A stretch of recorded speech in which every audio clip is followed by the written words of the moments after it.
What's up, guys? It's Josh with the Governor's Bulldogs coming to you on a Monday night.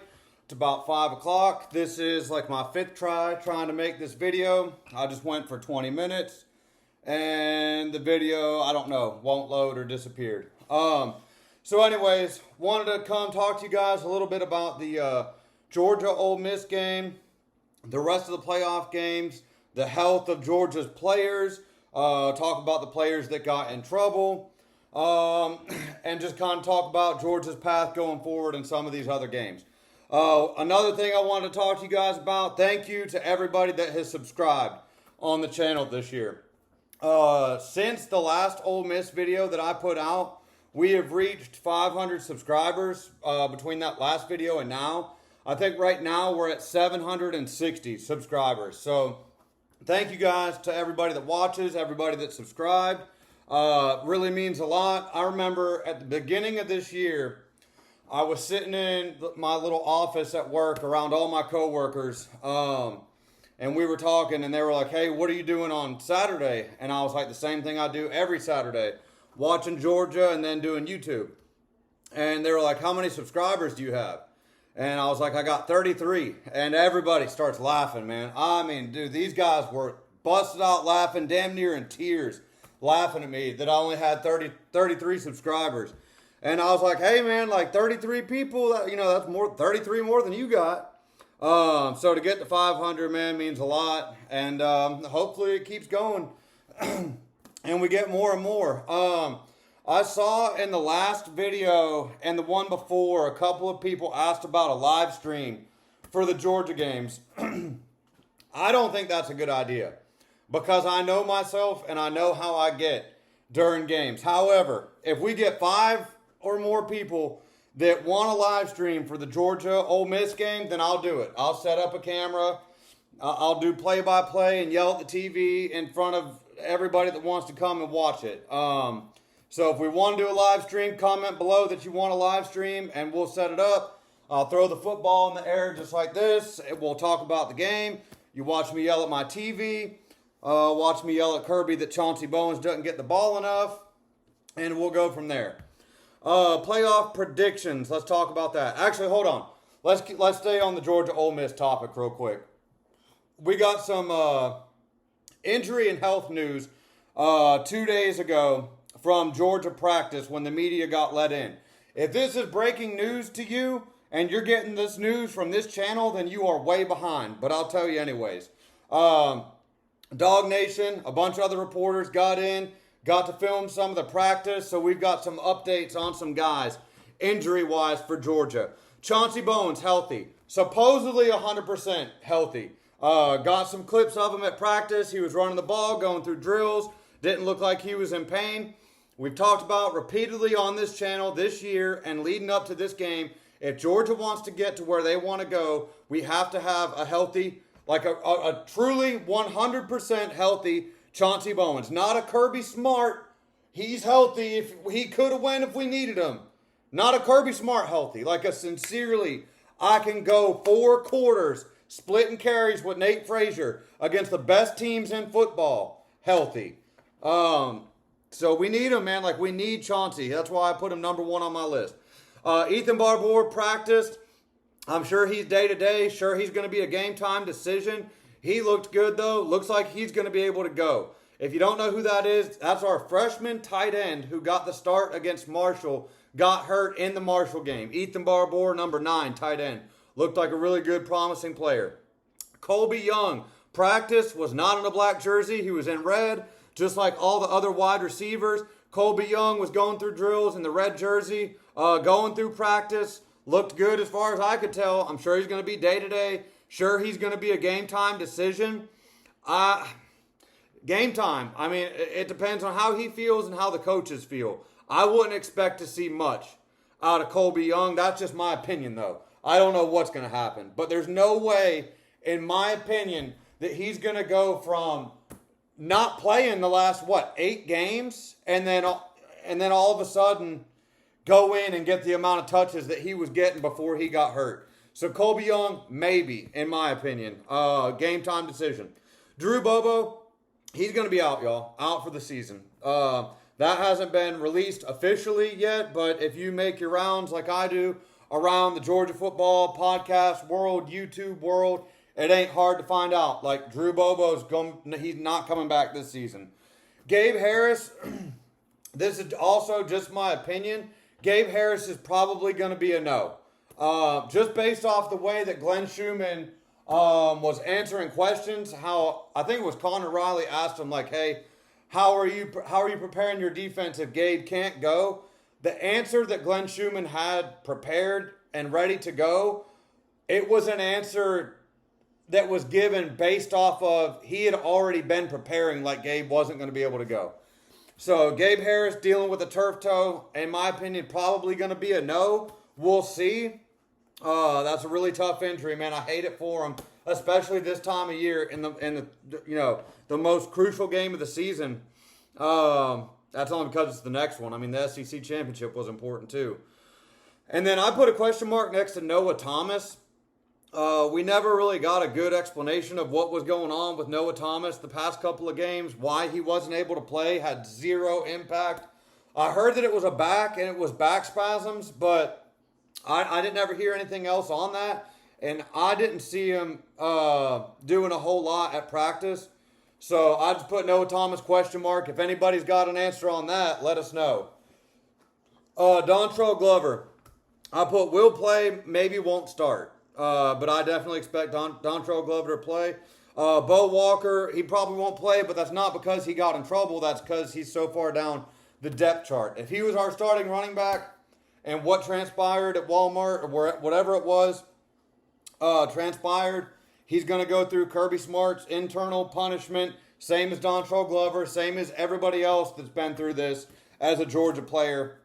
But I don't think he would miss the game. Maybe he wouldn't start, but he's not going to miss the Sugar Bowl due to whatever went down at Walmart. Which is, man, it's just a totally ridiculous thing to happen. Like, you can't allow that to happen as a football player, dude. Like, I just wouldn't go to Walmart ever again if I was them, number one. But I don't know. I don't know what happened with that. I don't know what the full story is, so I probably shouldn't comment on it. But the whole Walmart self-checkout thing is bullshit, bro. Total bullshit. We shouldn't have to do that. I've never liked it. It just keeps getting worse and worse, the whole grocery store fiasco. All right, let's get into some playoff predictions on these games. And again, I've already went through all of this multiple times, and somehow my videos keep getting deleted. So going to be a little bit quicker this time around. Oregon, Texas Tech. I'm picking Oregon to win this game. Honestly, I don't know enough about Texas Tech to pick them over Oregon. I just know more about Oregon. I know Oregon was here last year. I know they got a bad taste in their mouth from losing to Ohio State in the Rose Bowl. I feel like Dan Lanning is going to have these guys prepared and ready to play. I feel like they got a lot of speed on offense, a lot of speed on defense. I feel like they've been through a harder schedule, more battle tested. They got a warm-up game. I'm telling you guys, there's something to that bye being a bad thing. Like, the 4 teams that lost last year is not a coincidence, man. Like, 0-4 is too much for it to just be a coincidence that every team that had a bye lost. So I like Oregon against Texas Tech.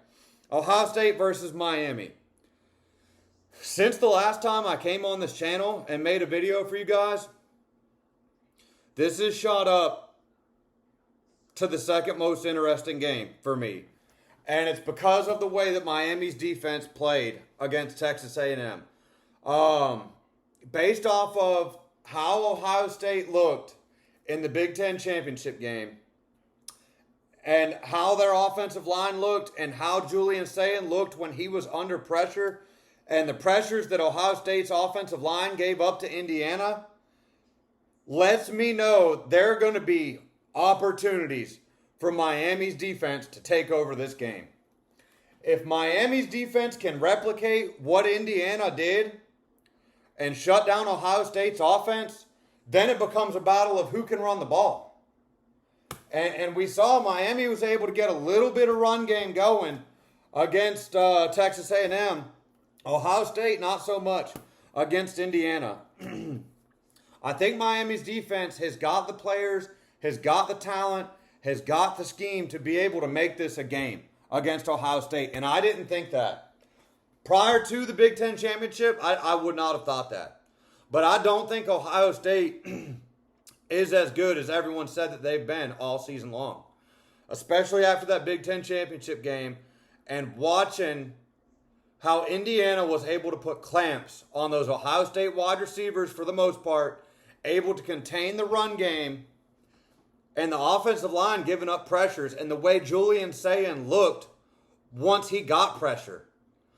Like, you look at Gunnar Stockton when he gets blitzed and when he gets pressured, he makes you pay. He's still able to make good decisions. He actually makes better decisions when blitzed and when pressured than when he's not. Than when he's just got to sit back there and pick apart his own defense.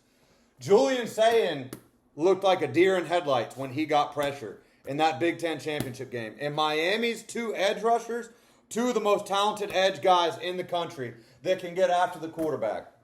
So, if Miami's defense can play well, I expect that to be a game. I'm still leaning Ohio State. I'm like 60-40 leaning towards Ohio State.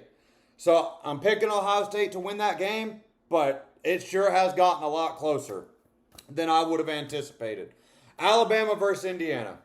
I'm pulling for Bama. And I know a lot of Georgia fans don't like that. You're entitled to your opinion. I'm entitled to mine.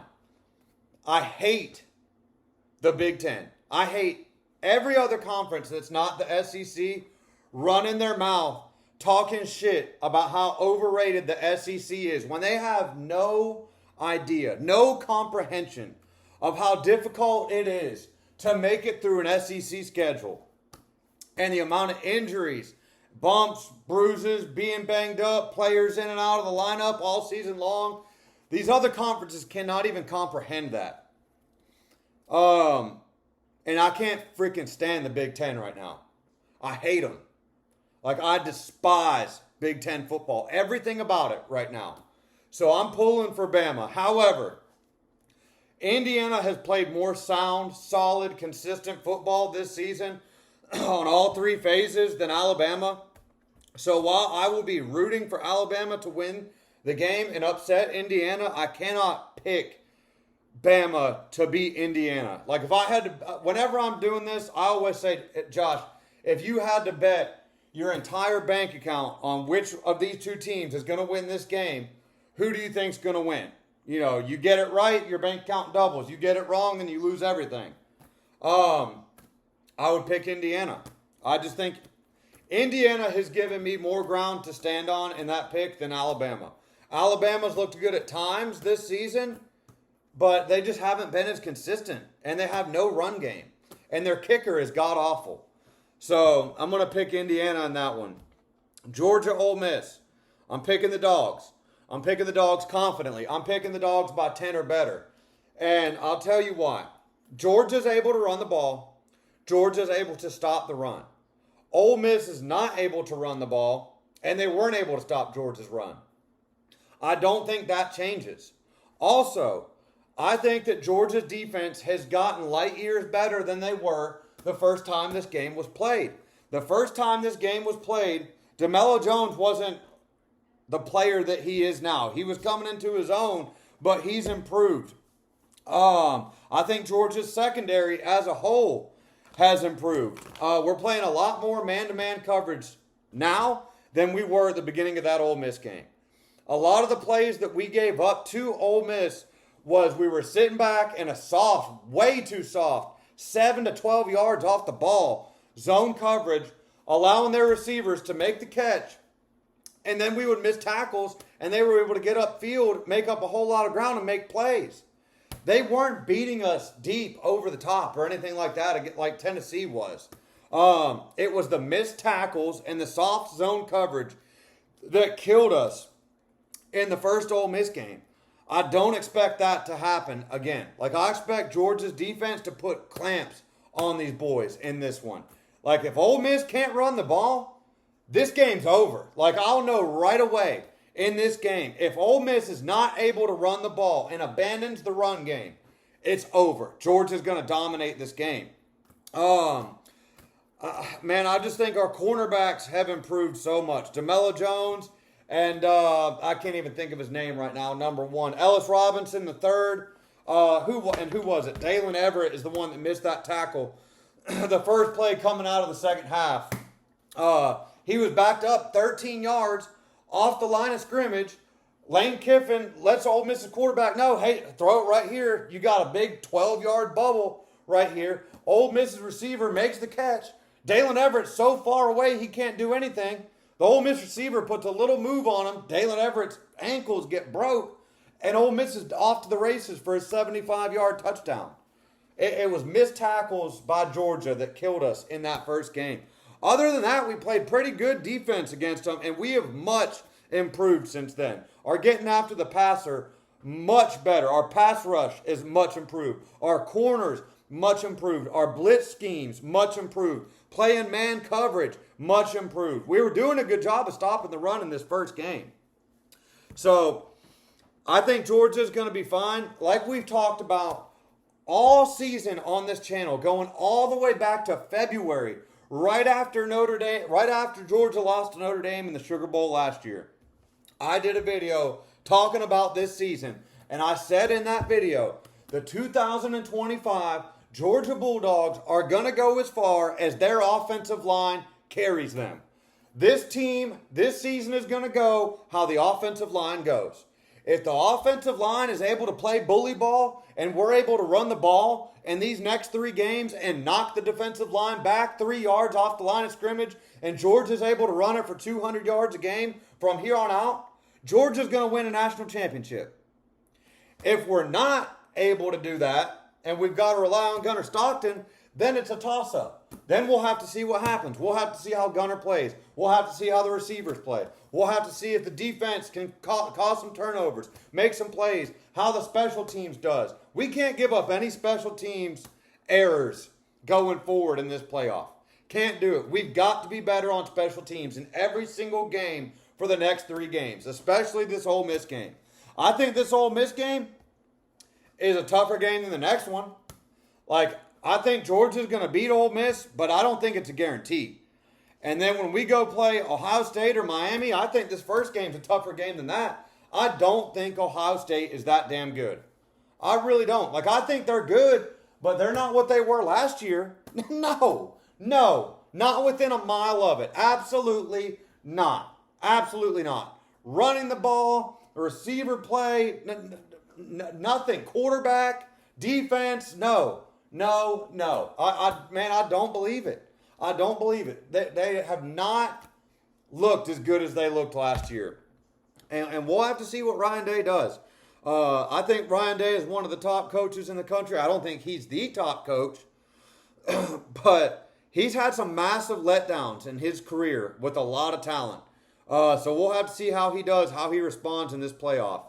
But I like Georgia, man. I like Georgia to go out there and do it. You just got to be at your best in all 3 of these games. We can't take no steps back. We can't have a Georgia Tech game on offense again.